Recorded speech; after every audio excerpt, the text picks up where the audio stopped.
Selamat pagi, apakah suara saya terdengar jelas? Jelas Pak Elcid, Selamat mantap. pagi. Baik. Bapak, Ibu, Saudara sekalian, hari ini kita akan masuk lebih dalam di dalam mempraktikkan IKA. Ya. Nah, kita ambil waktu sejenak untuk mereview supaya kita refresh ya tentang apa yang akan kita mau bahas ini. Sabtu lalu kita membahas tentang bagaimana merunut permasalahan sampai ke akar penyebab, saudara. Ya, ini adalah praktek kita menemukan jalan masuk kepada realita sikap hati yang sesungguhnya dari pribadi yang kita layani. Nah, saudara, ini akan dibahas lebih detail. Kita lihat kalau Tuhan mengizinkan, ya, di minggu-minggu berikutnya. Nah, yang kali ini kita mau bahas adalah tentang praktik bertanya secara efektif.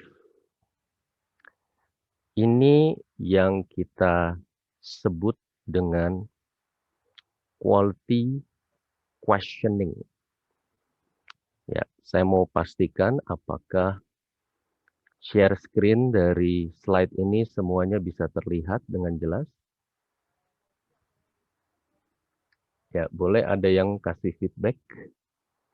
Apakah slide-nya bisa terlihat? Sudah. Jelas ya? Baik. Nah, saudara, bagaimana cara bertanya yang berbobot, berkualitas, bertanya yang efektif, saudara? Kenapa kita belajar ini? Karena, masih ingat nggak, saudara? Questioning skill adalah salah satu alat utama untuk kita mempraktikkan IKA. Ya, selain satu lagi adalah listening skill. Nah, dua skill ini adalah dua keterampilan yang tidak terpisahkan, satu paket. Ya. Nah, kenapa kita belajar ini? Karena Yesus mempraktikkan ini. Bahkan Yesus mempraktikkan yang kita sebut layers of question. Pertanyaan berlapis. Nah, sekarang saya ajak kita renungkan apa itu pertanyaan berlapis. Saudara masih ingat? Ya. Pertanyaan berlapis adalah pertanyaan yang bukan cuma satu kali, saudara. Pertanyaan berlapis ini adalah pertanyaan demi pertanyaan yang diajukan di dalam suatu konteks objektivitas tertentu dengan semakin lama pertanyaan itu semakin tajam. Nah, ini penting, saudara. Ya. Kenapa Yesus berkali-kali mengajukan pertanyaan berlapis? Ya.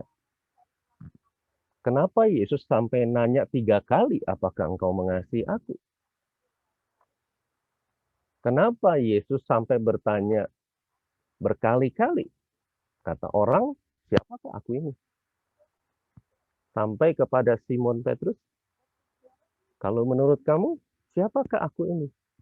Kenapa sampai berkali-kali, saudara? Karena dengan mengajukan pertanyaan demi pertanyaan yang berkali-kali ini, saudara, ya, kita akan sampai pada titik menemukan realita atau jawaban atau pengenalan situasi kondisi yang mendalam, yang sesungguhnya. Ya. Karena dengan pertanyaan berlapis ini bukan sekedar pertanyaan yang diulang, saudara. Memang kadang-kadang pertanyaan berlapis itu, pertanyaannya antara satu dengan yang berikutnya bisa sama.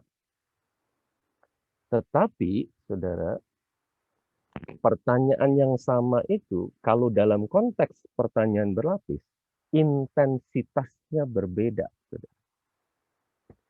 Nah, ini yang kita mau belajar bersama, saudara. Dan bagaimana mempraktikkan pertanyaan berlapis dengan efektif? Nah, saudara, pertanyaan kita berikutnya itu tergantung sampai sejauh mana kita menyerap, kita menangkap dari respon yang kita terima atas pertanyaan sebelumnya. Nah, itulah sebabnya pertanyaan berlapis ini, saudara, adalah suatu rangkaian intensif yang tidak terlepas dalam satu paket. Ya. Makanya, saudara, kalau kita menguasai ini, saudara, kalau kita mempraktekkan ini, maka kita akan mampu, kita beroleh kasih karunia untuk kita mengidentifikasi hal-hal yang bahkan tidak terkatakan, saudara. Yang tidak terungkapkan. Yang tidak muncul ke permukaan. Nah, memang, saudara, untuk kita mempraktikkan ini dengan efektif itu dibutuhkan bukan cuma skillnya, tapi juga kita butuh latihan praktek ini berkali-kali, ya. Bahkan dalam satu periode panjang kita akan terus bertumbuh di dalam mempraktekkan ini. Ya. Baik. Saudara, saya ajak sekarang untuk kita sama-sama renungkan.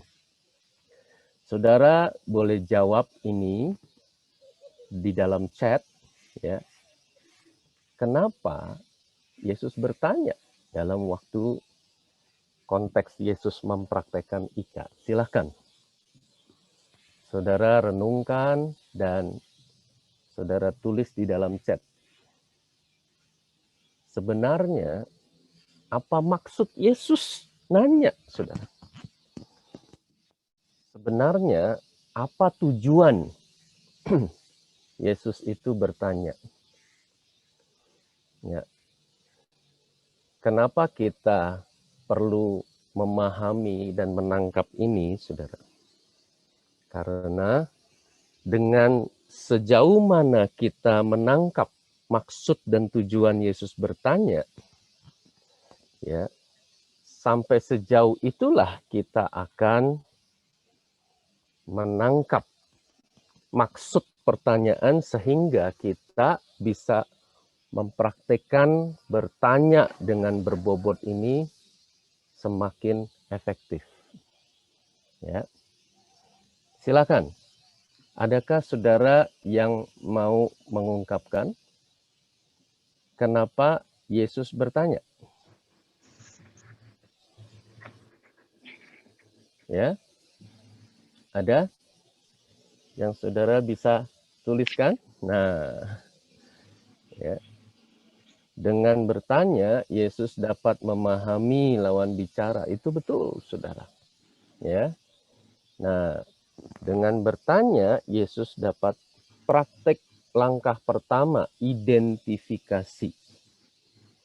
Ya. Yesus dapat menggali lebih dalam. Betul, saudara. Nah, yang kita mau saat ini masuk secara mendalam adalah begini, saudara. Kita mau mengerti bukan cuma tujuan utamanya secara gambaran besar. Ya, di situ ada yang tulis di sini untuk mengkonfirmasi. Betul. Ya, dengan bertanya bisa tahu cara berpikir lawan bicara. Betul. Nah, sekarang pertanyaannya gimana caranya itu?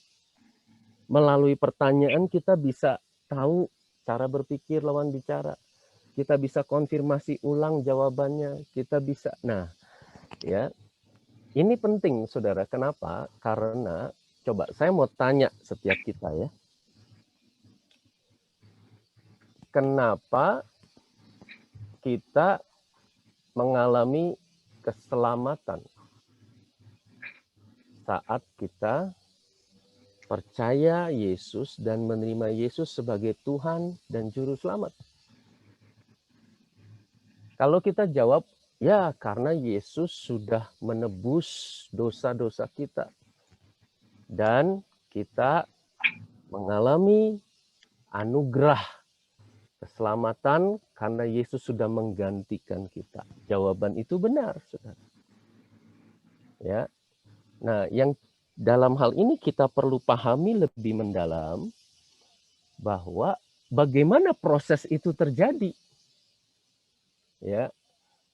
Nah, kita perlu memahami ini supaya apa? Supaya kita bisa melayani pribadi-pribadi yang kita layani menerima keselamatan itu. Gimana caranya?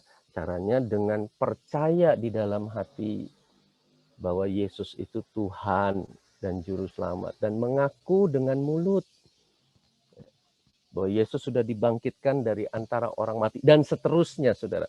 Jadi kita bukan cuma ngerti, oh ya bertanya itu maksudnya tujuannya supaya ini. Kita mau ngerti gimana prosesnya. Saudara, supaya kita bisa praktekkan dengan efektif. Nah, ada 3 poin utama, Saudara, yang saat ini kita mau bahas. Kenapa Yesus bertanya? Yang pertama, karena dengan bertanya, Yesus itu memimpin interaksi. Apa itu interaksi? Interaksi adalah ya masing-masing dari pihak saya dan pihak kamu melakukan suatu aksi. Makanya disebut interaksi dalam berbagai bentuknya, Saudara. Ya, dalam dialog, dalam konseling, percakapan, diskusi, bahkan termasuk di dalam wawancara dan sebagainya. Itu interaksi. Nah, saat kita sedang bertanya, orang yang bertanya itu sebetulnya sedang mengambil inisiatif di dalam interaksi. Nah, ini penting, Saudara, untuk kita pahami. Karena orang yang bertanya sebetulnya sedang menetapkan topik. Kata orang, siapakah aku ini? Nah, Yesus itu, Saudara sadar nggak? Lagi menetapkan topik. Topiknya adalah sampai seberapa jauh yang kamu mengerti pandangan orang-orang, pengenalannya akan saya, akan aku. Nah, ya.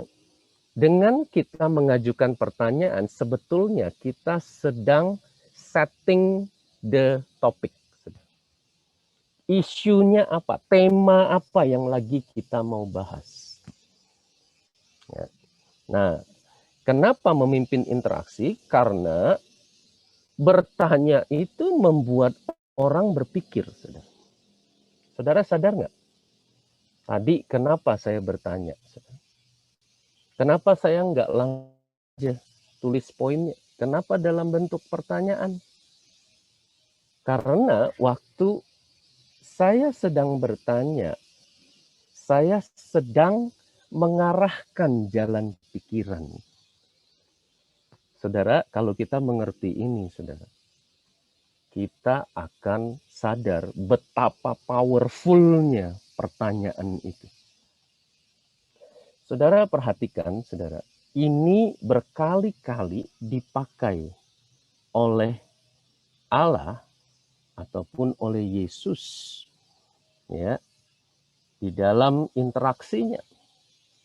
Satu kali ada seorang pemuda datang kepada Yesus. Guru, tolong dong kasih tahu saudara saya supaya bagi warisan. Nah, saudara, Yesus membelokkan atmosfer yang sedang terjadi itu dengan pertanyaan. Yesus lagi mengarahkan jalan pikiran dari orang yang minta Yesus supaya bagi-bagi warisan, bilang sama saudaranya ini, dengan pertanyaan ini. Siapakah yang mengangkat aku menjadi hakim atau pengantara atas kamu? Saudara tahu nggak artinya itu?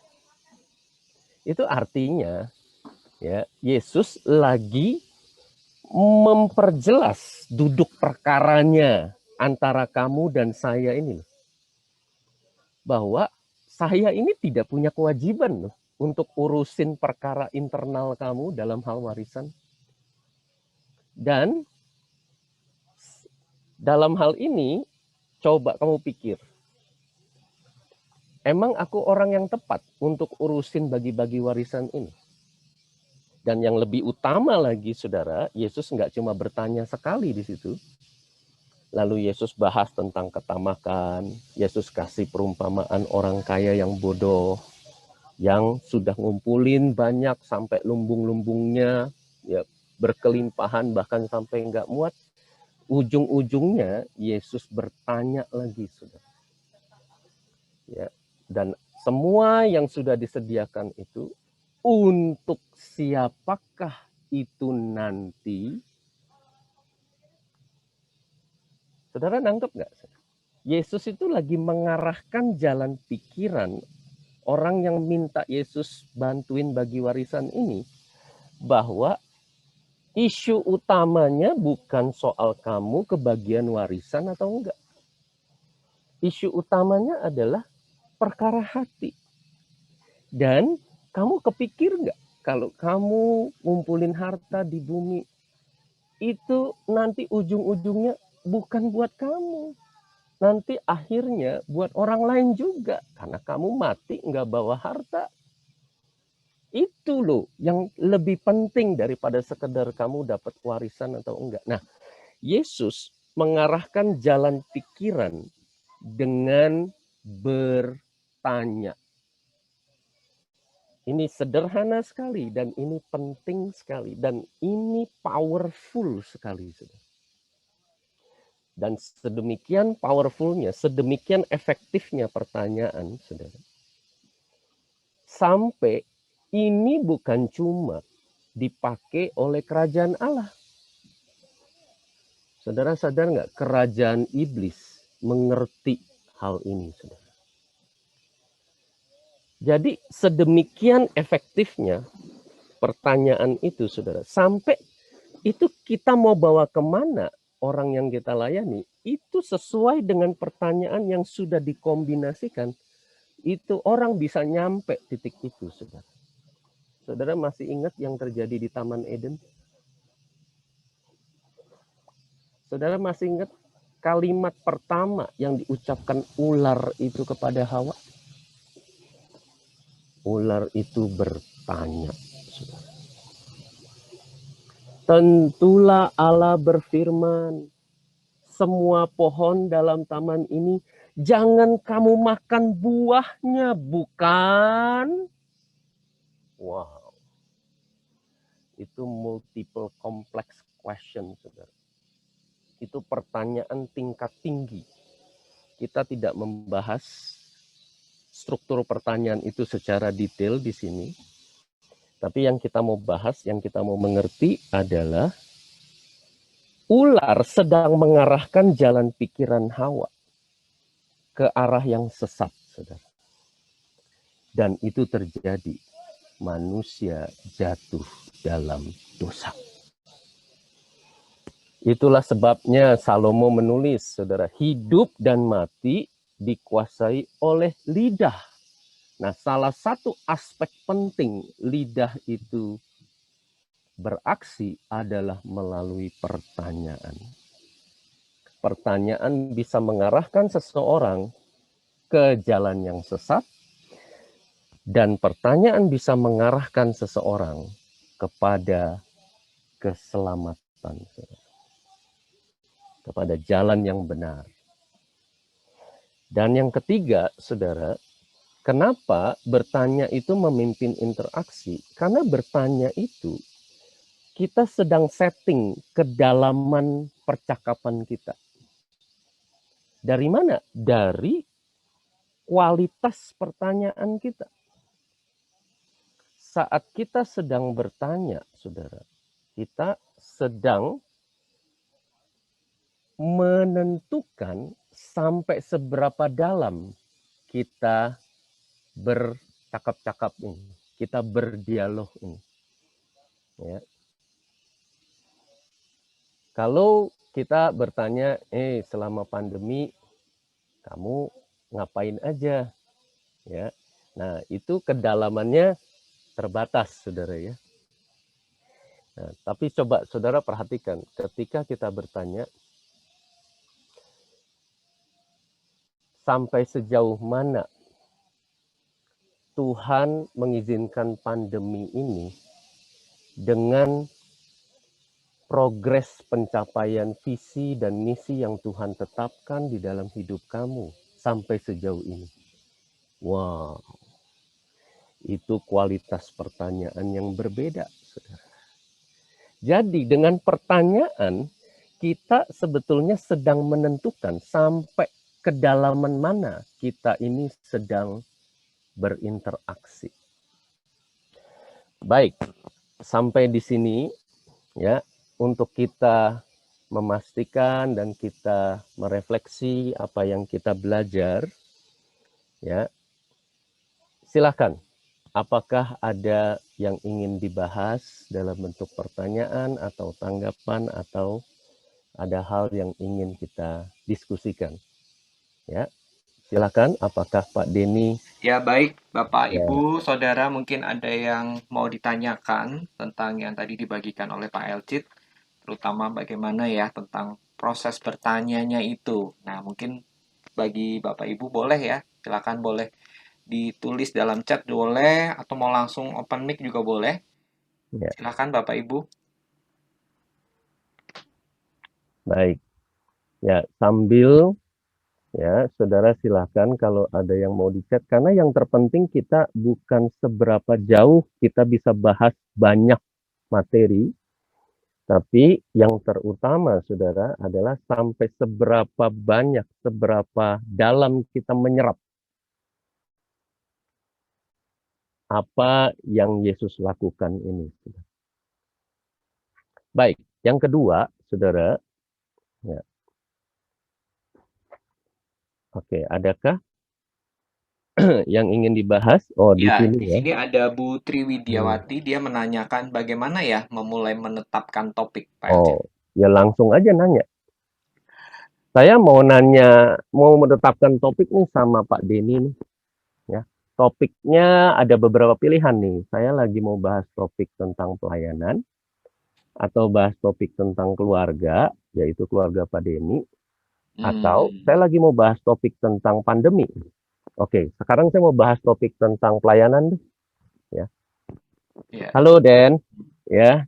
Halo Kak. Sampai sejauh mana efektivitas pelayanan yang selama ini dalam periode pandemi ini di tengah-tengah banyak keterbatasan, sampai sejauh mana itu mempengaruhi efektivitas pelayanan yang selama ini Tuhan percayakan sama kamu. Nah, nggak usah dijawab ya. Ini hanya memberi contoh. Oh, karena saya lagi menetapkan topiknya Ya, kepada pelayanan, ya saya nanya aja tentang pelayanan itu ya. dan seterusnya. Jadi Ya, kita yang ngelit ya Kak ya. Kita yes. yang ngelit, kita yang bertanya langsung ya, Jadi berinisiatif. intinya, saudara, orang yang bertanya adalah orang yang sedang mengambil inisiatif di Yes. dalam suatu interaksi, sedang memimpin. Karena kita yang tetapkan topiknya melalui pertanyaan itu, kita yang, wah ini yang dahsyat, saudara, yang kedua, mengarahkan jalan pikiran Hmm. dan menentukan kedalaman diskusi percakapan kita. Ya. Ya, baik. Nah, Pak Pak oh Elcit, ini masih ada? ada lagi yang bertanya dari Pak Ya. Marinotan. Bagaimana ya bertanya yang tajam, Pak Elcit? Oh, oke. Baik. Ini yang tadi kita sudah sempat bahas, ya. ada dua hal penting untuk kita membangun kualitas pertanyaan kita. Yang pertama adalah kita harus di dalam konteks pertanyaan berlapis ya, mendengarkan dengan atentif, dengan penuh perhatian atas respon dari orang yang kita layani dari pertanyaan sebelumnya. Yeah.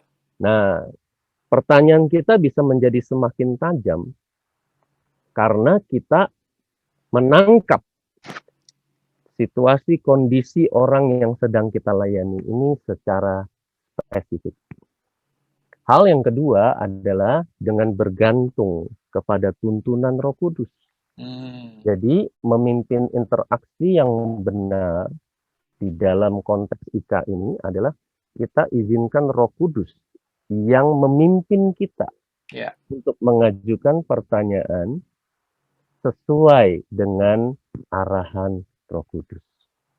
Yes. Ya, tadi Pak Hadi pun juga confirm ya, mengatakan dengan bertanya pada Roh Kudus, apa yang Roh Kudus mau tanya, dan itu akan memberikan topik dan pertanyaan yang tepat. Ya, confirm sekali. Kemudian ini ada Pak Prasetyo juga nanya, gimana ya kita mau tanya tanpa terkesan kepo? Ya. Nah, ini makanya ada poin kedua. Poin kedua ini membahas apa yang ditanyakan pertanyaan terakhir ini. Yaitu saat kita bertanya pada hakikatnya, kita bisa gunakan pertanyaan sebagai ekspresi dari kasih. Saudara sadar nggak, saudara, bahwa waktu Allah bertanya di Taman Eden itu, "Where are you?" Kamu di mana, Adam? Kamu di mana, Hawa? Tiap hari kita jalan sama-sama, tiap hari kita ketemu, tiap hari kita ngobrol. Kenapa hari ini kamu nggak ada? Di mana kamu, Adam? Di mana kamu, Hawa? Karena melalui pertanyaan itu, Allah sedang menunjukkan kepedulian. Allah sedang membuka peluang dalam membangun intensitas hubungan kita. Saudara masih ingat nggak, saudara? Waktu wanita pelacur itu akhirnya ditinggal satu persatu oleh orang-orang yang menyeret dia ke depan Yesus. Dan Yesus menantang, ya sudah oke, siapa yang nggak pernah berdosa, jadi orang pertama yang lempar batu sama perempuan ini. Kan semuanya pada kabur tuh akhirnya. Terus masih ingat nggak, saudara? Yesus lakukan apa sama perempuan pelacur itu?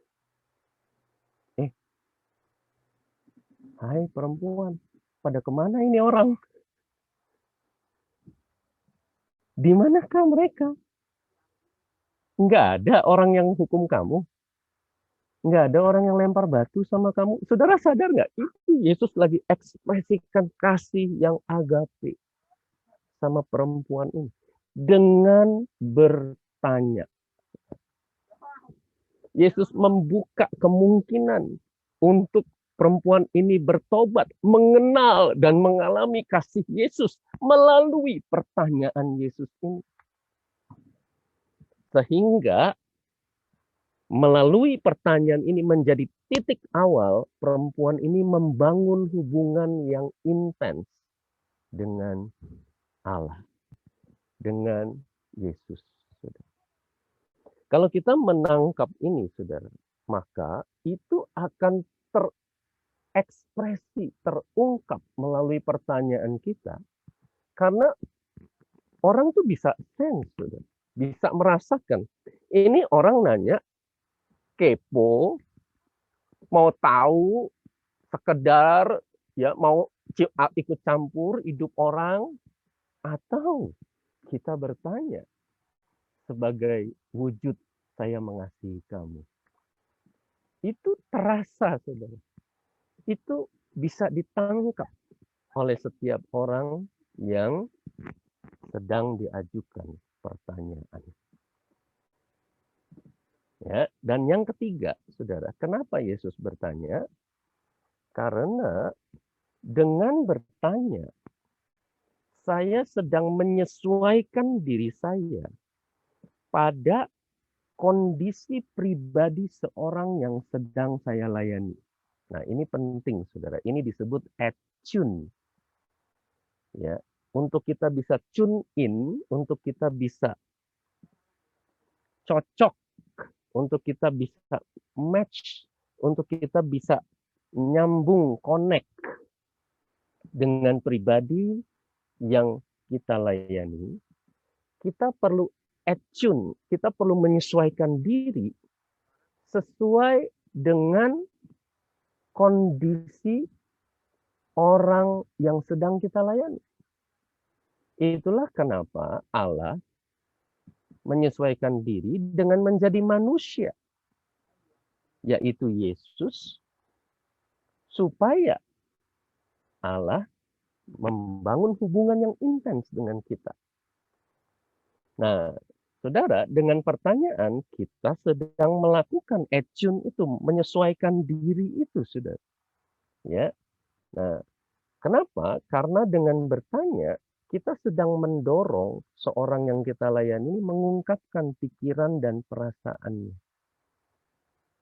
Nah, dan kita sedang memproses, menemukan the real needs, kebutuhan yang sesungguhnya. Simon anak Yohanes, apakah engkau agapau aku? Itu pertanyaan sederhana, tetapi sangat berbobot, Saudara. Karena Yesus sedang mengecek dan mendorong untuk Simon Petrus mengungkapkan sampai sejauh mana dia mengasihi Yesus. Apakah sampai agapau? Yesus, aku filio engkau. Lalu Yesus ajukan pertanyaan kedua, apakah engkau agapau aku? Aku cuma filio Yesus. Dan waktu pertanyaan ketiga, apakah kamu filio aku? Saudara, disitulah Yesus sedang menyesuaikan dirinya pada kondisi pribadi Petrus. Nah, Saudara, ketika kita pakai pertanyaan demi pertanyaan, kita akan semakin mengerti sikap hati, kita akan menemukan sampai sejauh mana ya sikap mental, termasuk tingkat intelektual, kondisi latar belakang, dan seterusnya. Sehingga, di titik ini, saya akan menaruh posisi saya sampai ke titik itu supaya kita bisa connect. Nah, itulah kenapa Yesus bertanya. Baik, ini 3 poin utama. Sebelum kita lanjutkan, ya, silakan apakah ada hal yang ingin kita bahas? Baik, Pak Elcit, ini ternyata sudah cukup banyak ya, ada 4 Hmm. penanya. Dari Pak Obinale, dia mengatakan, terkadang ada orang yang tertutup, bahkan merasa terusik dengan pertanyaan kita, apalagi dengan pertanyaan yang berlapis-lapis. Bagaimana menghadapi orang seperti ini ya, Pak Elcit? Ya, ini pertanyaan yang sering diajukan ketika saya sedang membahas tentang quality questioning ini. Pak, gimana kalau orangnya nggak jawab, Pak? Gimana kalau orangnya tertutup? Orangnya nggak mau respon. Hmm. Waktu saya nanya, dia nggak jawab. Dia diem aja. Atau dia nanya, dia jawabnya perkara yang lain, bukan yang saya tanyakan. Atau dia jawab tapi ya sampai di permukaan aja, nggak jelas. Dan seterusnya ya. Dan segala bentuk hal-hal mengenai esensi pertanyaan ini. Nah, Saudara, yang saya ajak untuk kita sama-sama pahami adalah begini. Tidak berespon adalah salah satu bentuk dari respon. Yes. Jadi sebetulnya saudara, kalau seseorang tidak berespon, itulah responnya. Apa responnya? Responnya tidak berespon. Respon. Nah, kalau kita mengerti ini, saudara, oh, ya berarti saya sekarang menangkap responnya. Apa responnya? Tidak berespon. Itu adalah salah satu wujud respon. Nah, apa yang menyebabkan dia tidak berespon? Ya, makanya saudara kita mau pahami, ya, ini praktek pertanyaan berlapis ini belum tentu dalam satu adegan. Ini bisa terjadi pertanyaan berlapis itu dalam 1 jam, atau 1 hari, bahkan 1 minggu, 1 bulan, 1 tahun, dan seterusnya. Jadi kalau ternyata saya ajukan sampai titik pertanyaan ini, oh kayaknya dia kurang nyaman masuk lebih dalam. Oh, atau dia nggak mau jawab. Atau karena berbagai faktor lain. Ya sudah, sampai di situ saat ini. Kita, sekali lagi ya, bergantung pada tuntunan Roh Kudus. Ya. Untuk Roh Kudus yang memimpin kita, kapan momen yang tepat untuk kita masuk kepada lapisan pertanyaan selanjutnya. Ya, baik. Terima kasih untuk pertanyaan ini. Ya, ini ada pertanyaan yang mirip juga, Pak Elcit. Apakah ada hasil kedalaman dari orang intro dan ekstro? Mungkin introvert dan ekstrovert maksudnya. Nah, bagaimana mengatasi orang introvert? Ya, nah, saudara, orang introvert itu memang cenderung tidak ekspresif. Saudara. Nah, itu sebabnya kalau orang introvert itu pelit bicara, saudara, ya, banyak orang-orang yang kalau ngomong itu irit banget gitu ya. Kata-katanya benar-benar seperlunya. Nah, saudara, di sini kalau saudara menggali tanah ya, tanahnya ada yang empuk, itu gampang itu orang terbuka itu. Tapi kalau ada tanah yang agak padat, saudara ya, agak menggumpal, agak keras. Nah, saudara, alat-alatnya jangan cuma satu. Saudara butuh sekop, saudara butuh ya sendok pasir, saudara butuh ya pisau untuk gali yang lebih tajam dan seterusnya. Ya. Nah, makanya saudara tanyanya jangan cuma dari satu aspek ya, dan saudara tanyanya lebih detail ya, dan saudara poin kedua, kita mau ingat bahwa komunikasi efektif itu bukan cuma terdiri satu komponen, yaitu komunikasi verbal. Verbal itu yang diungkapkan kata-kata. Tapi justru komponen yang kedua itu lebih banyak persentasenya, yaitu komunikasi non-verbal. Apa itu non-verbal, saudara? Yang tidak diungkapkan oleh kata-kata. Apa itu non-verbal? Non-verbal itu body language, bahasa tubuh ya, saudara. Posturnya, mimik wajahnya, ya, ekspresinya, intonasi suaranya, ya, ada beban muatan emosional sampai sejauh mana waktu dia mengatakan itu, dan seterusnya. Sehingga kita menangkap justru lebih banyak dari hal-hal yang non-verbal daripada yang verbal. Nah, sekali lagi, ini dibutuhkan tuntunan Roh Kudus dan kita terus melatih diri sampai titik di mana kita bertumbuh di dalam kepekaan kita menangkap komunikasi non-verbal. Ya, baik. Ya, masih ada satu lagi, Pak Elcit. dari Bu Ya, Christine mengatakan bahwa bagaimana kalau berhadapan dengan rekan kompak yang orangnya tuh menggurui. Kira-kira kita harus bagaimana? ya, baik. Terima kasih. Ya, saudara, kalau ya sekali lagi ya, kita perlu peka pada tuntunan Roh Kudus. Jadi gini loh, saudara, peka pada tuntunan Roh Kudus itu fundamental.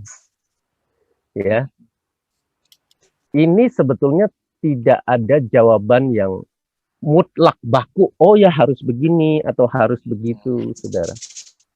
Dalam momen-momen tertentu, Roh Kudus bisa bawa kita untuk kamu praktek mengasihi dia dengan cara mendengarkan dia. Ya, saudara, ada momen di mana oh saya belajar dari apa yang kamu sampaikan ini. Ya, terima kasih. Oke, selanjutnya gimana? Dengan begitu kita lagi praktek mengasihi. Ya. Bahkan kita bertanya lebih lanjut gitu, karena dengan bertanya kita sedang mengekspresikan kasih. Hmm. Ya, tapi ada juga momen-momen di mana Roh Kudus bahwa kita berespon yang lain. Ya, dengan bertanya, yaitu oh, sampai sejauh mana apa yang kamu sampaikan ini sangat signifikan di dalam hubungan kita. Apakah kamu juga pengen saya mempraktekkan apa yang kamu sampaikan ini? Dan apakah kamu sejauh mana sudah menjadi teladan dalam hal dan seterusnya, saudara ya. Hmm. Jadi Ya. sekali lagi kita izinkan Roh Kudus yang bekerja. Ya. Baik, Kak Alcid. Baik Ini masih ya. ada satu pertanyaan lagi, Kak Alcid. Oh tidak. Oke, puji Tuhan. Ya. Dari Bung Uh, Miguel mengatakan bagaimana bertanya dengan menyesuaikan diri kita kepada orang kita tanyai. Apakah itu mirip dengan bertanya dengan rasa empati ya? Dan si penjawab dapat merasakan bahwa kita bertanya karena mempedulikan dia. Maksudnya begitu kan, Kak Elcid? ya, saudara, waktu kita bertanya lalu dikombinasikan dengan empati tadi, cepat atau lambat seorang yang kita layani ini menangkap Hmm, bahwa ya, saya bertanya bukan lagi mau kepo sama kamu, bukan lagi mau ikut campur kehidupan kamu dan terus akhirnya jadi bahan gosip dan seterusnya. Saya bertanya because I love you, I care for you. yes. I really, really want to know about you. Saya mau tahu tentang kamu supaya saya terlibat dalam hidup kamu dan saya rindu bersekutu dengan kamu. Dan kita bisa semakin dekat untuk Tuhan bekerja di dalam persekutuan kita. Nah, motif ini, saudara, cepat atau lambat akan dirasakan oleh pribadi yang kita layani. Ya, baik. Bisa kita lanjutkan? Boleh, Pak Elcid. Silakan Ya, dilanjutkan. baik. Saudara, sekarang kita masuk lebih dalam. Ya, yang disebut dengan quality questioning ada beberapa poin yang kita mau bahas secara praktis. Bagaimana praktek quality questioning? Yang pertama, sedikit bicara, lebih banyak bertanya, dan lebih banyak mendengarkan. Perhatikan saudara, firman Tuhan ajarin, hai saudara-saudara yang kukasihi, ingatlah hal ini. Setiap orang, coba semua di sini orang, berarti kalau saudara orang, saudara termasuk. Setiap orang, semuanya, nggak ada yang terkecuali. Firman Tuhan ajarin, hendaklah cepat untuk mendengar. Saudara tahu cepat untuk mendengar? Saudara, cepat untuk mendengar adalah kita peka, menangkap. Bukan cuma dari yang verbal, tapi juga dari non-verbal. Kita peka, menangkap. Bukan cuma dari yang terungkapkan, tapi dari yang belum terungkapkan atau tidak terungkapkan. Kita menangkap, bukan cuma yang di atas permukaan, tapi yang di bawah permukaan. Kita menangkap hal-hal yang bahkan tidak terkatakan.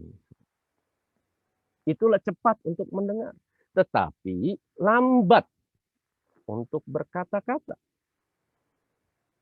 Nah, ya, dan juga lambat untuk marah. Yang kita mau bahas di sini lambat berkata-kata itu kita cenderung, saudara, ya, untuk kalau ada masalah kita langsung sampaikan solusinya. Nah, Alkitab ajarin lambat untuk berkata-kata.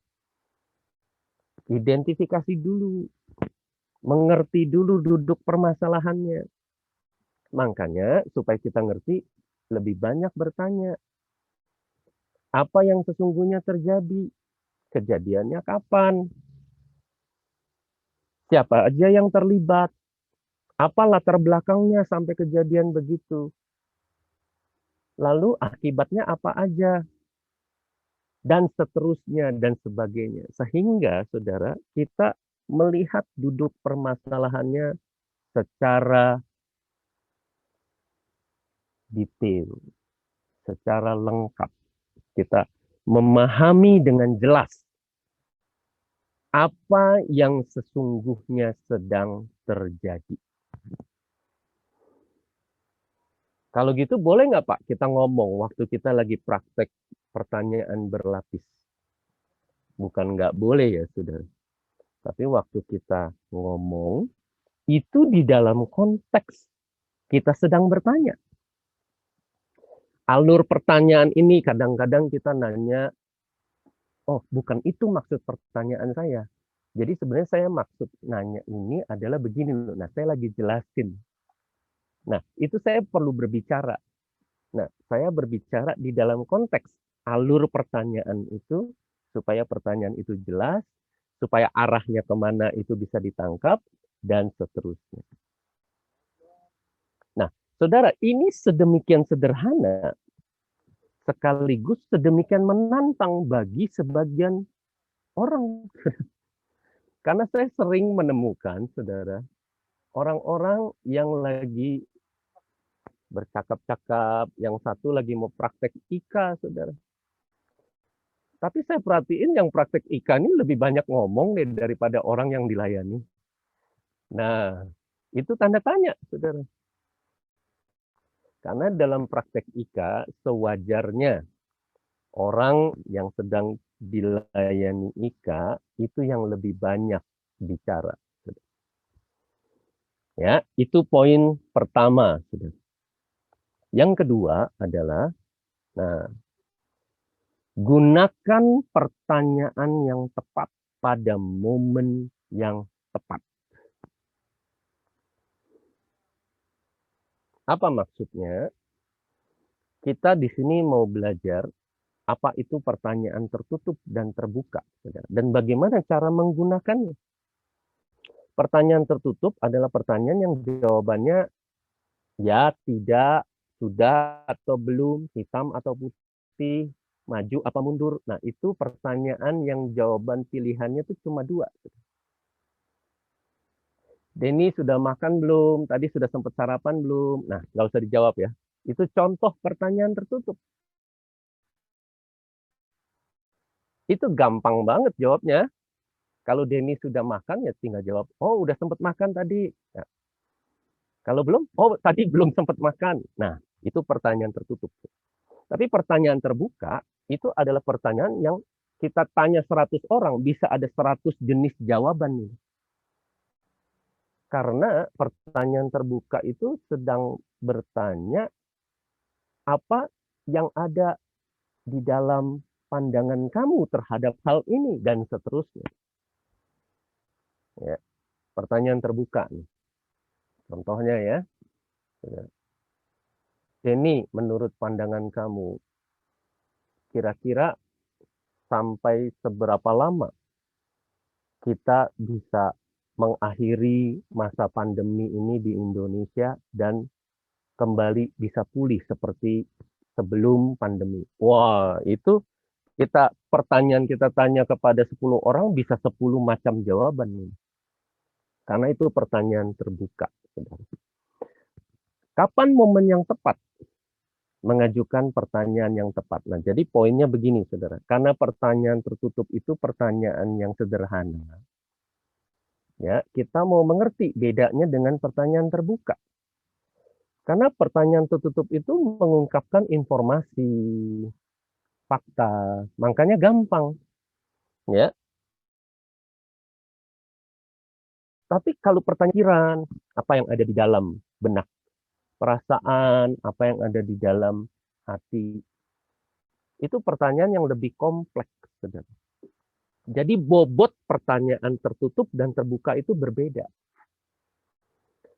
Karena hanya mengungkapkan informasi, fakta itu cenderung mudah dijawab. Tapi pertanyaan terbuka, bahkan pertanyaan yang bobotnya makin tinggi, saudara, dalam pertanyaan terbuka, kita perlu berpikir sebelum menjawab. Ya. Nah, pertanyaan tertutup cenderung cepat untuk dijawab, tapi pertanyaan terbuka biasanya pengungkapannya lebih panjang, saudara, daripada jawaban pertanyaan tertutup. Nah, dan yang ini nih, saudara, yang kita mau pahami. Saat kita mengajukan pertanyaan tertutup, saudara masih ingat saat kita bertanya, kita lagi memimpin interaksi.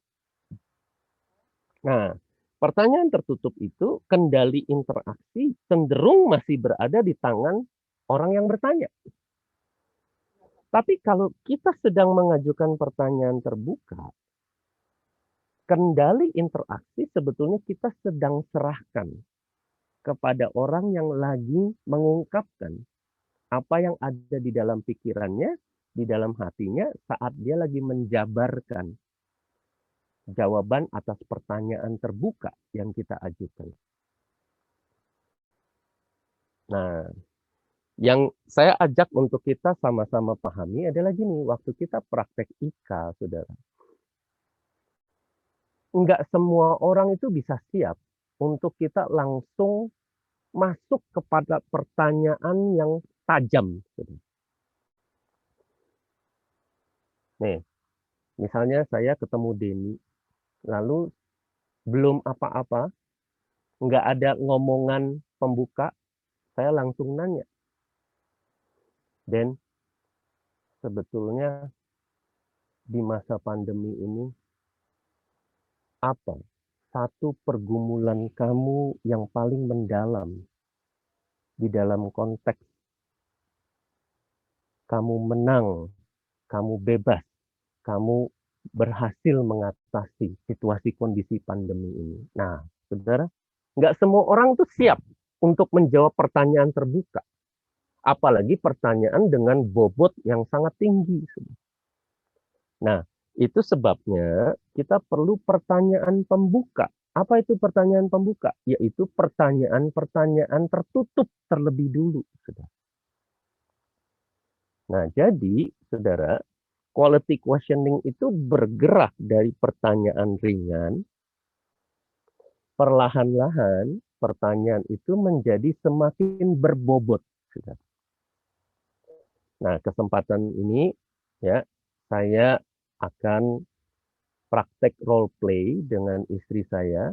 Boleh tampilkan Monica di sini ya. Untuk kita bisa paham ya. Monica bisa buka kameranya. Oh, praktek IKA dari pertanyaan ringan perlahan menjadi semakin berat. Ya, kita mulai dengan pertanyaan-pertanyaan tertutup. Apakah Monica sudah bisa tampil? Di mana? Bisa keluar suara? Elio, please call Mama. Halo. Oke, bisa buka kameranya? Ya. Monica, Sudah buka. ya. Selama pandemi ini, kamu menjadi semakin sibuk atau semakin santai? Nah, saudara perhatikan ya, pause. Ini pertanyaan terbuka apa tertutup? Ini pertanyaan tertutup. Jawabannya, oh ya makin sibuk atau makin santai ya. Ini pertanyaan ringan, saudara. Ya, ya. Jadi misalkan Monica adalah pribadi yang sedang saya layani dalam praktek IKA, saudara. Ya, Monica, jadi kamu selama pandemi ini makin sibuk apa makin santai? Makin sibuk. Oh, ya. Justru dengan WFH malah makin sibuk ya. Lihat, saudara. Ini pertanyaan tertutup terbuka. Ini pertanyaan tertutup. Malah makin sibuk ya. Jawabannya ya atau tidak. Ya, silakan. Makin sibuk apa? Makin sibuk ya dengan WFH ya. Iya. Oh, oke. Nah, justru dengan semakin sibuk ini, apakah kamu merasa jadi lebih produktif di masa pandemi atau jadi kurang produktif dibandingkan dulu? Lihat, pause Jadi ya. Saudara, pertanyaan tertutup tapi lebih berbobot, saudara. Jadi intensitas pertanyaannya meningkat, saudara. Karena bukan cuma yang di permukaan, tapi bicara tentang produktivitas. Sibuk belum tentu produktif, ya. Nah, tapi masih pertanyaan tertutup. Ya, jadi gimana? Apakah makin produktif atau malah jadi kurang produktif dengan semakin sibuknya kamu ini, Monica? jadi lebih produktif juga sih. Oh, iya, iya, iya.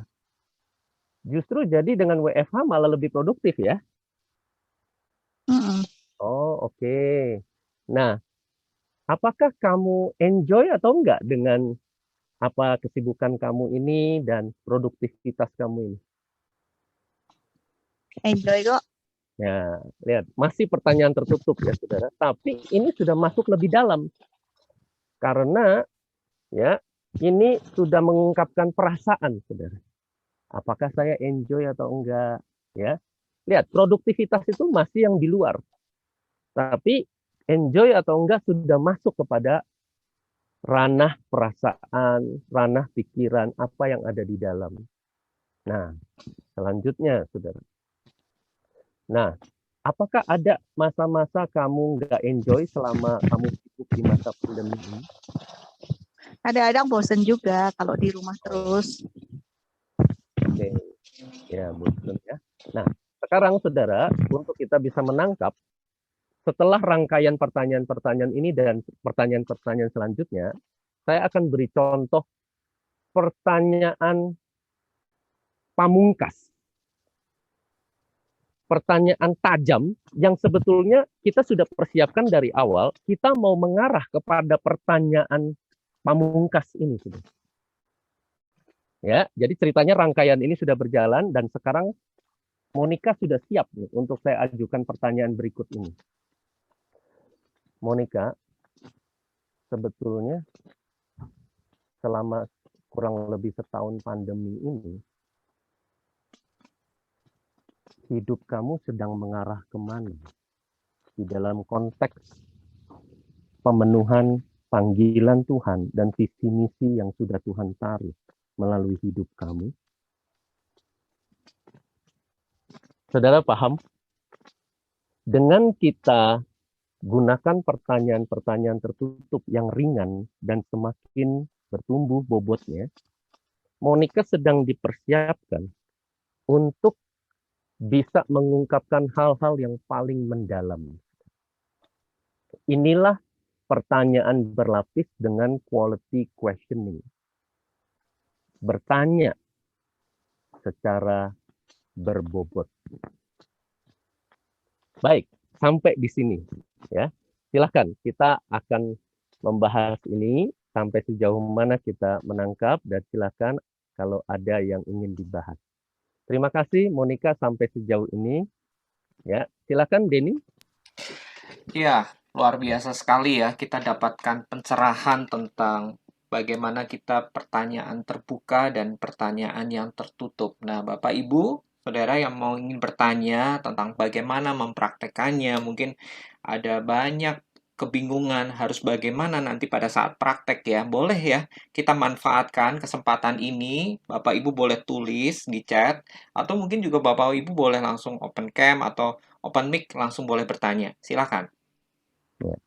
Tentunya untuk kita mempraktekkan ini, sekali lagi, peka pada tuntunan Roh Kudus dan kita mengalami pertumbuhan di dalam mempraktekkan ini terus-menerus. Yes. Jadi memang, saudara, ya, istilahnya kalau kita sebut jam terbang, pengalaman, ya, dan seberapa banyak kita sudah melatih ini, ini akan menentukan efektivitas kita mempraktekkan quality questioning di dalam pertanyaan berlapis. Ya, baik. Sambil ke depan kalau ada yang ingin dibahas, kita akan lanjutkan. Ada beberapa jebakan di dalam pertanyaan. Dan kalau kita jatuh dalam jebakan ini bisa menjadi kontraproduktif, malah jadi buyar, malah jadi membuat suasana menjadi tidak seperti yang kita harapkan dan seterusnya, yaitu bertanya terlalu banyak pertanyaan-pertanyaan dangkal. Mainnya masih di permukaan terus, nggak masuk lebih dalam gitu ya. Ya akhirnya kita nggak bisa identifikasi hal-hal yang mendalam. Ya, pertanyaannya tertutup terus, atau pertanyaan terbuka tapi masih yang di permukaan. Ya. Bertanya terlalu sedikit. Ya kalau kita menggalinya enggak banyak, ya sampai disitulah kita dapatnya. Makanya penting sekali untuk kita menangkap respon dari pertanyaan sebelumnya supaya pertanyaan yang selanjutnya akan kita ajukan itu relevan dan semakin intens sesuai dengan alur dari pertanyaan berlapis itu. Yang ketiga adalah kita mengajukan, ini disebut multiple question. Nggak semua orang bisa menangkap beberapa pertanyaan dalam satu kalimat. Ya. Denny, apa kabar? Anak-anak sehat ya? Tapi kerjaan kamu bagus ya. Ini apa sih yang saya lagi mau nanya tuh apa? Jadi si Denny ini mau jawab yang mana dulu?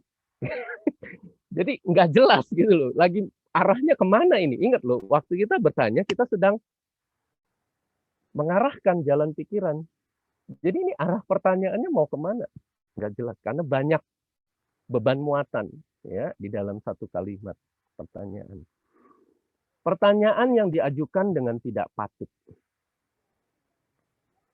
Denny, dulu waktu hubungan kamu kurang baik sama papa, waktu kamu masih kecil, itu papa kaya apa miskin ya?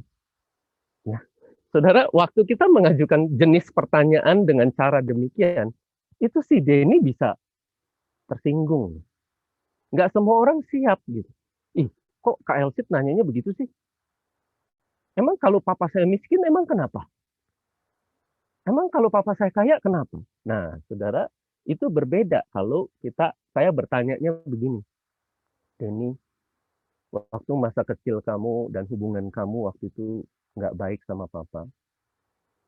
Sampai seberapa jauh kondisi finansial yang terjadi saat itu berpengaruh terhadap hubungan kamu dengan papa. Nah, itu orang bisa nangkep maksudnya tanpa harus merasa tersinggung, saudara. Ya, pertanyaan yang tidak berpadanan dengan kondisi orang yang kita layani. Saat kita melayani orang yang sederhana, ya kita paham ya, dengan latar belakang pendidikan yang ada keterbatasan, dengan situasi ya kondisi ekonomi baik dari dulu dan juga saat ini yang ada banyak keterbatasan, saudara. Lalu kita nanya, apa perspektif kamu tentang apa yang terjadi di masa lalu dalam relevansinya dengan kondisi kamu yang sekarang? Waduh, saudara, itu pertanyaan terlalu kompleks, saudara. Jangan-jangan dia nggak ngerti apa yang sedang kita tanyakan. Nah, sebaliknya, saudara, kalau kita bertanya seorang yang cukup ya, punya kapasitas tertentu dan ya tingkat intelektualnya juga sesuatu yang ya di mana dia selama ini menjadi berkat melalui apa yang dia lakukan dalam pekerjaannya dan seterusnya, ya kita bisa bertanya hal-hal yang lebih mendalam dan lebih berkualitas, saudara, sesuai dengan kondisi orang yang kita layani. Ya, nah, dan pertanyaan yang memaksa. Denny, waktu itu kamu mengalami pengalaman sama papa waktu masa kamu usia 12 tahun itu. Papa sampai melakukan sejauh mana terhadap kamu? Nah, waktu si Denny jawab, wah, itu sangat sangat buruk, Kak. Sangat buruk. Ya, buruknya sampai sejauh mana, Den?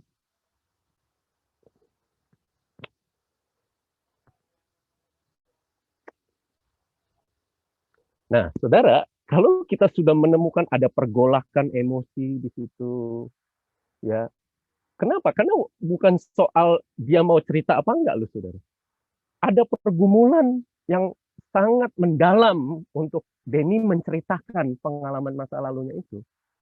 Nah, saudara, kita perlu peka pada tuntunan Roh Kudus. Apakah saat ini kita mau lanjutkan menggali apa yang terjadi saat itu, sekarang ini, atau pada momen yang lebih tepat?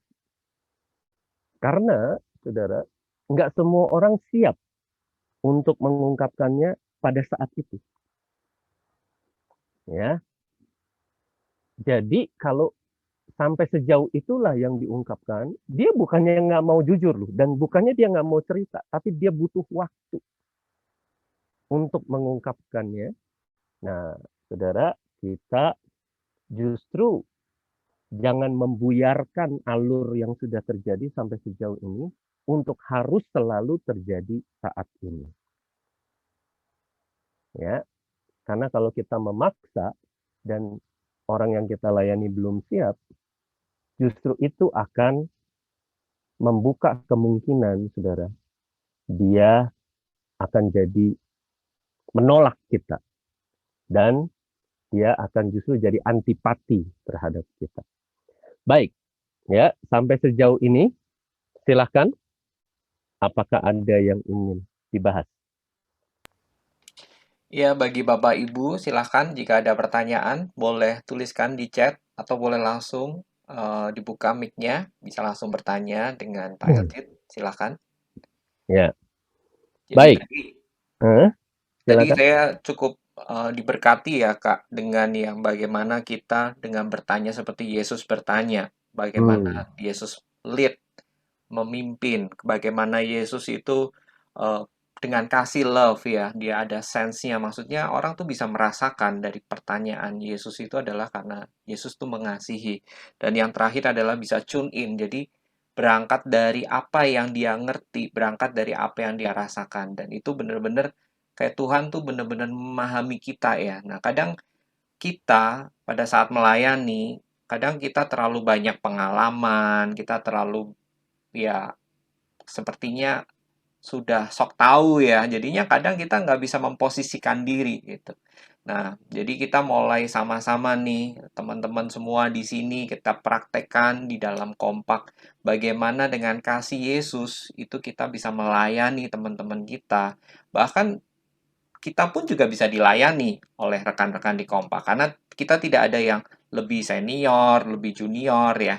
Nah, silakan kalau Bapak Ibu mau ada yang bertanya tentang bagaimana mempraktekkan dalam metode IK ini, bagaimana dari pertanyaan tertutup dan pertanyaan terbuka. Silahkan ya Bapak Ibu ya. Ya. Ini sudah ada pertanyaan dari Pak Pras. Kalau kita bertanya, ternyata salah bertanya, dan orangnya sudah terlanjur yang dilayani tersinggung, apa yang harus kita lakukan, Pak Elcit? Ya. Sederhana sekali, saudara. Minta maaflah dengan tulus. Ya. Maafin saya ya, saya keliru. Saya nggak bermaksud untuk menyinggung perasaan kamu. Sesungguhnya yang saya maksudkan adalah begini, ya. Nah, jadi saudara, bisa nggak kita terus udah terlanjur gitu ya, lah kelepasan ngomong gitu ya, bisa, saudara. Ya. Nah, kalau sampai itu terjadi, ya cepat-cepat koreksi, minta maaf, dan jangan ulangin lagi, lalu kita masuk melanjutkan Ya. apa yang sudah mengalir, alurnya sampai sejauh mana, ya.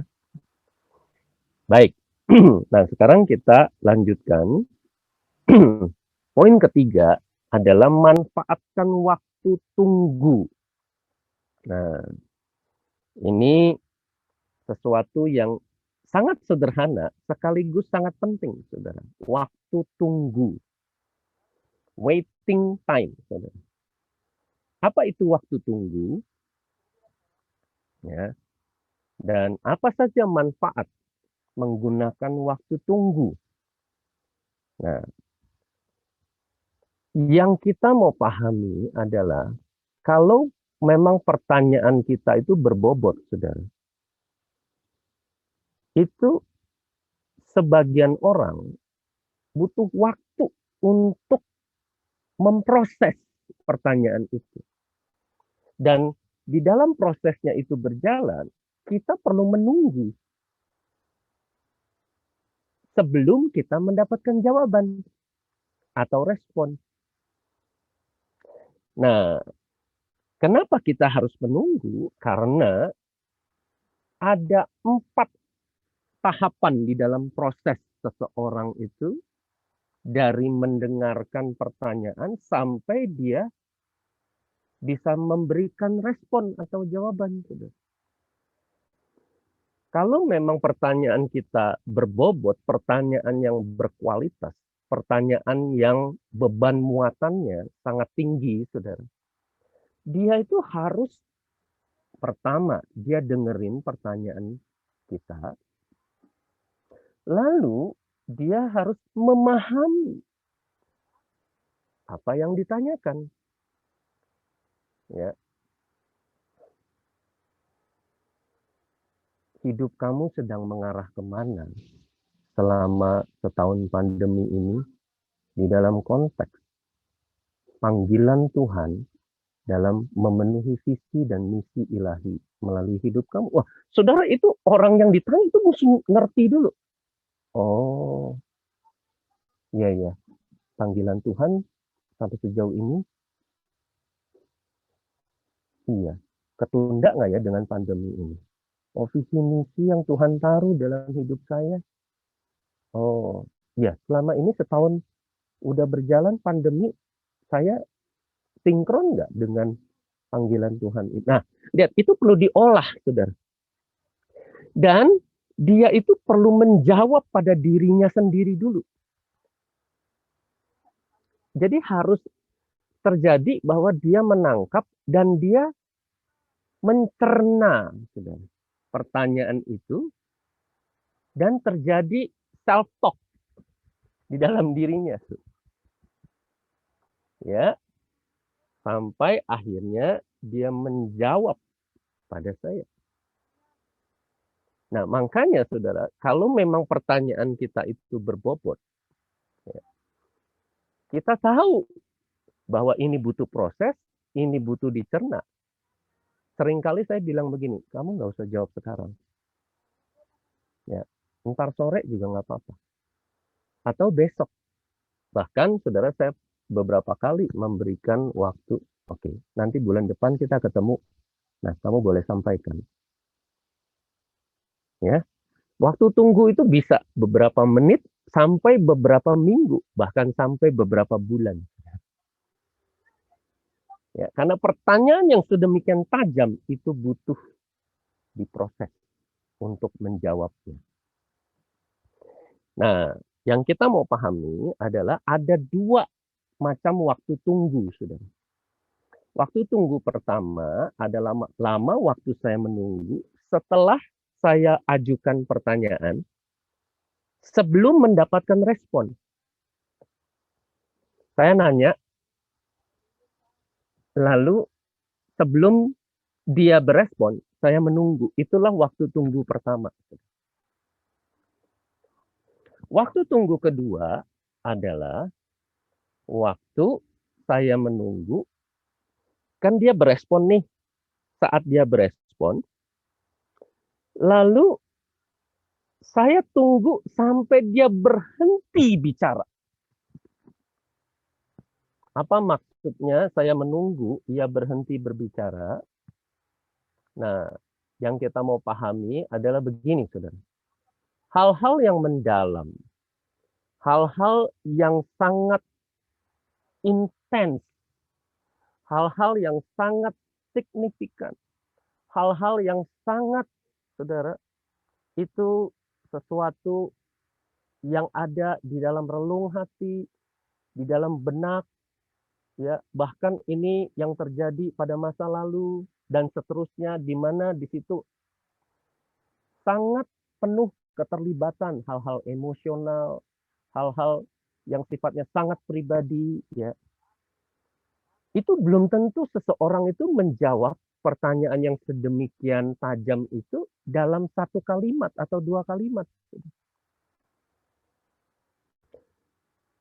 Orang-orang yang menjawab itu dalam banyak kasus butuh waktu untuk menjawab itu secara menyeluruh. Kalau kita lagi mau tuang susu kental manis, saudara, dan lagi mau mengeluarkan semua isinya, itu kan sampai lama-lama dia udah tinggal tipis, tipis, tipis. Kita kira udah habis nih, udah tinggal netes. Oh, belum, saudara, belum habis. Saudara taruh aja.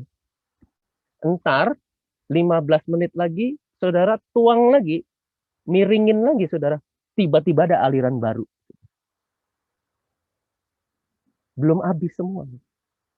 Nah, jadi saudara, ketika seorang mengungkapkan kita pertanyaan yang sedemikian tajam, jangan kira bahwa, oh sampai sini nih, dia udah selesai nih.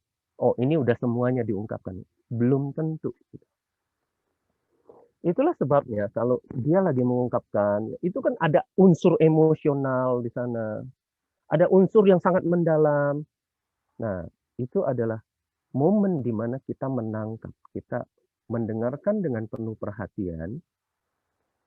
Lalu kalau dia sudah ngomong 2 kalimat, 3 kalimat, terus ada jeda gitu.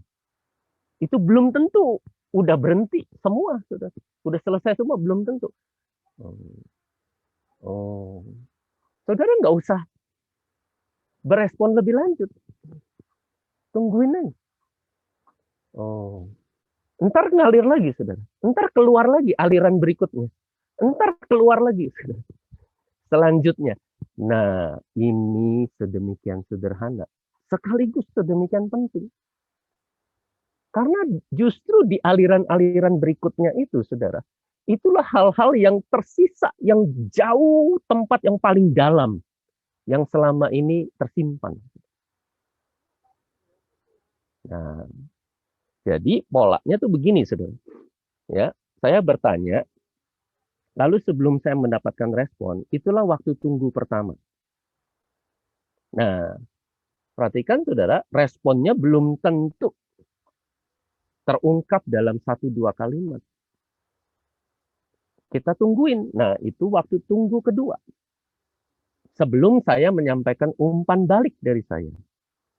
Nah, yang sangat menantang adalah, saudara, di waktu tunggu kedua ini, saudara, dia akan, oh iya, waktu itu dia nggak cuma pukul saya, papa saya lakukan bahkan sampai dia ambil tongkat waktu itu, gagang sapu, ya. Dia pukul kaki saya. Saudara, itu belum tentu selesai, saudara.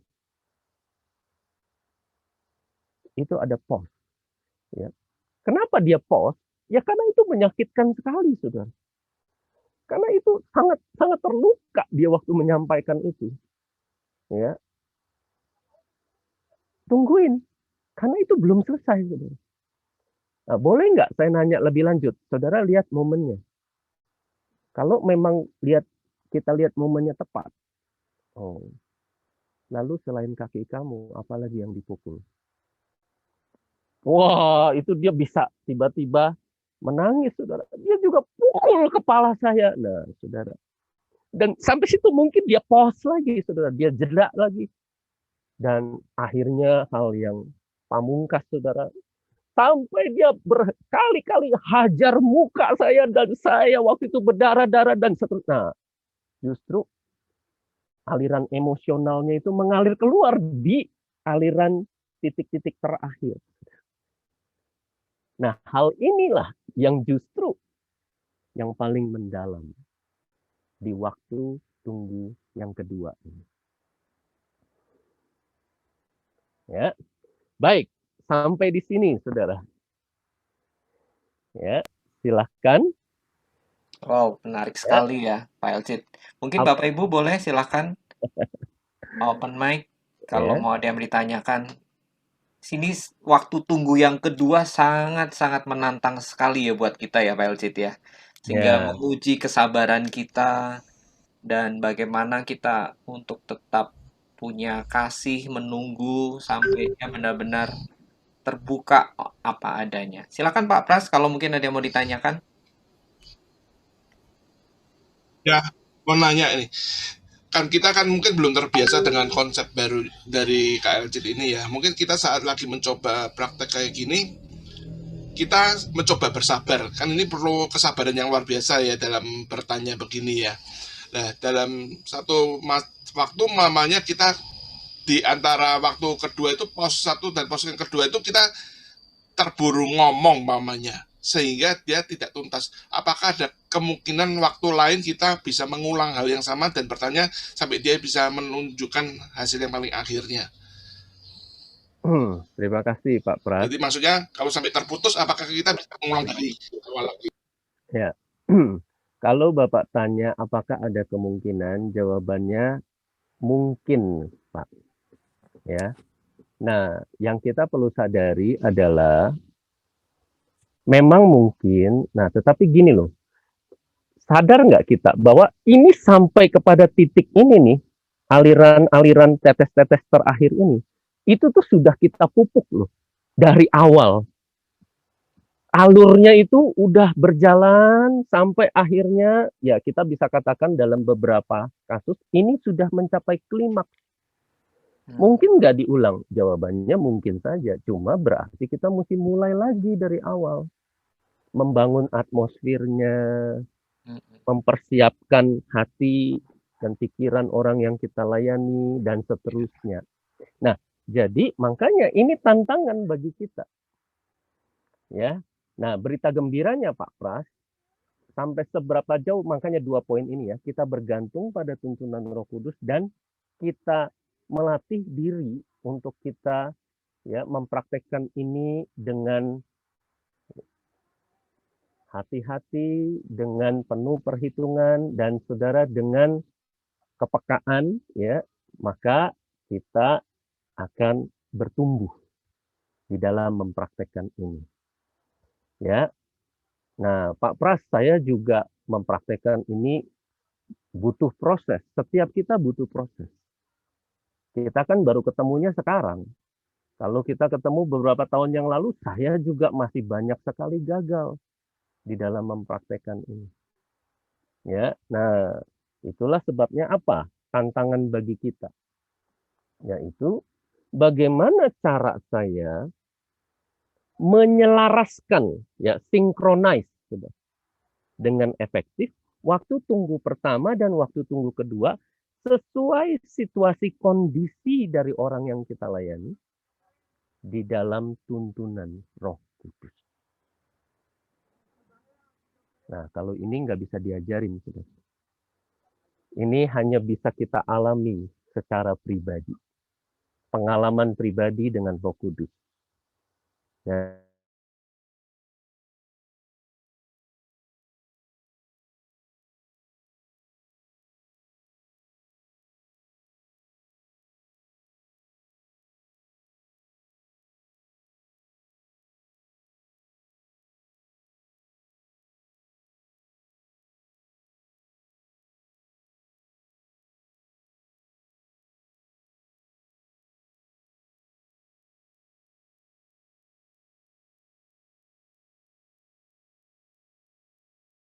dan di dalam praktek kita melayani.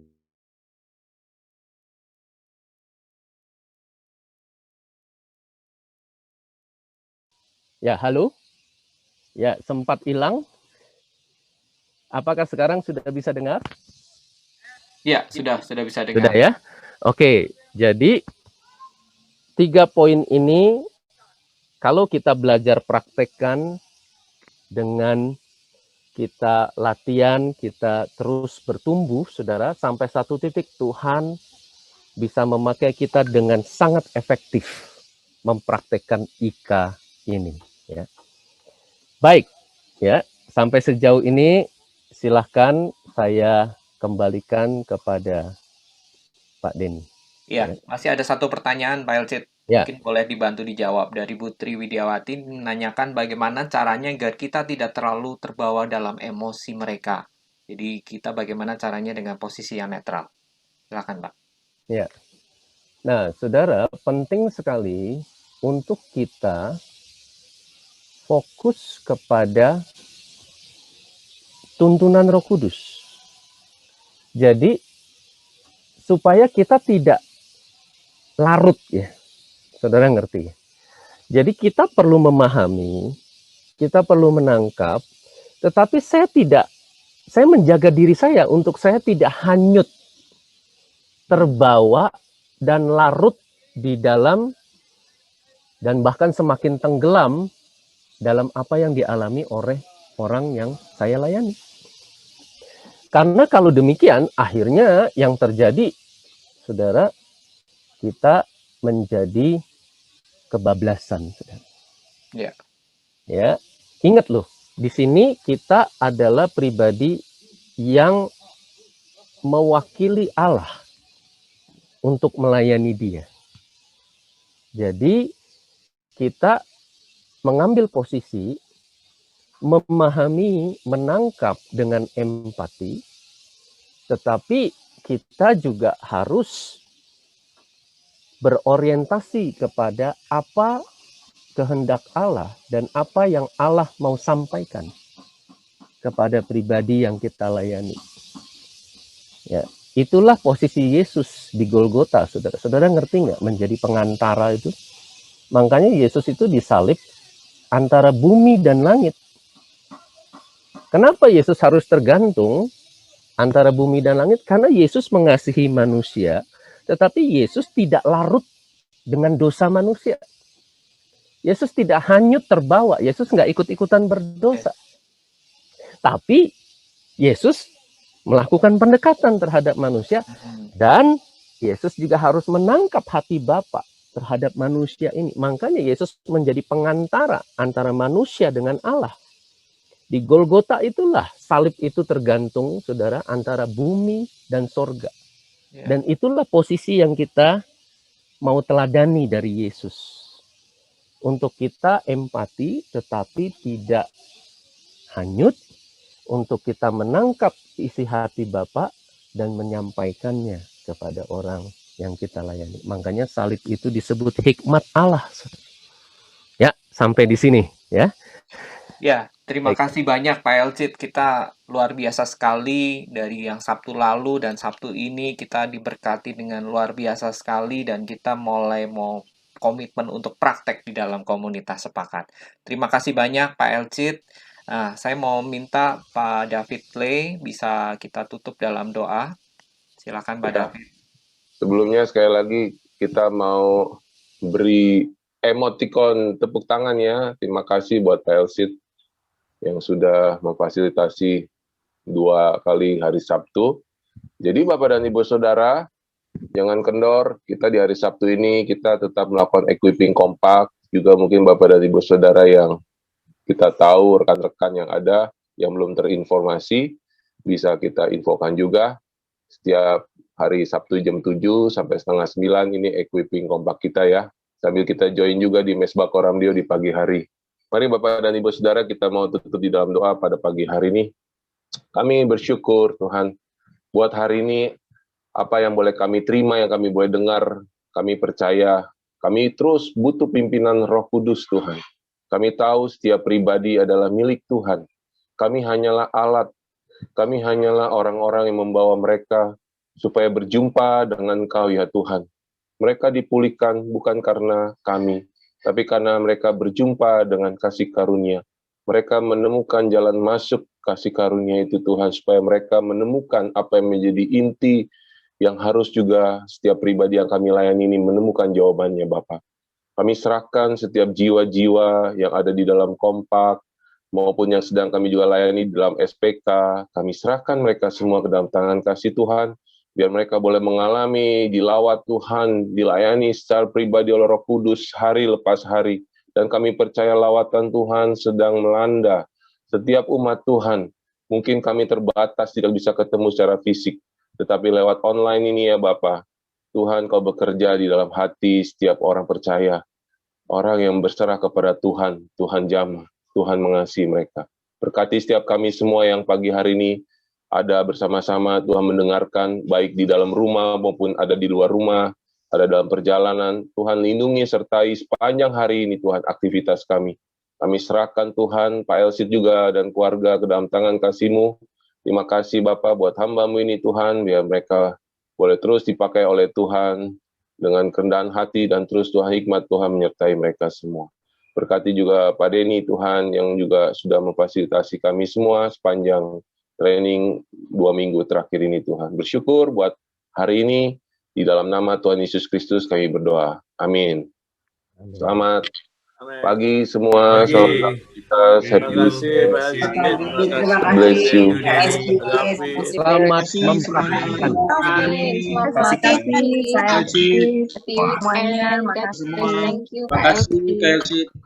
Thank you.